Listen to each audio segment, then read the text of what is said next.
অমিত শাহ এলে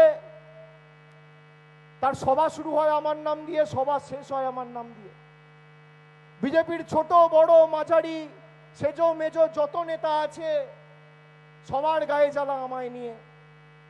আমি বলছি খুব একটা ছোট্ট প্রপোজাল আপনাদের দিচ্ছি। মমতা ব্যানার্জি বাংলার প্রায় 2.5 কোটি মহিলাকে 2,42,00,000 বেশি ডাইরেক্ট ব্যাংক ট্রান্সফার করে সাধারণ হলে মাসে 1500 টাকা আর তপশিলি জনজাতি হলে মাসে 1700 টাকা আমাদের সরকার দিচ্ছে।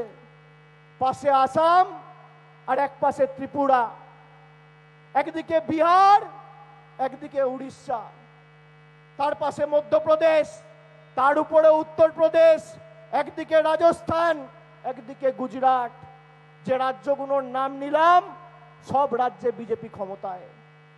আমরা মানুষকে কোনো শর্ত ছাড়া, বাংলার 2.5 কোটি মহিলাকে কোনো শর্ত ছাড়া, no question asked, no eligibility criteria, নিঃশর্তভাবে 2.5 কোটি মহিলাকে 5 বছর ধরে লক্ষ্মীর ভান্ডার দিয়েছে নরেন্দ্র মোদী। একটা সরকার দিয়ে দেখাক।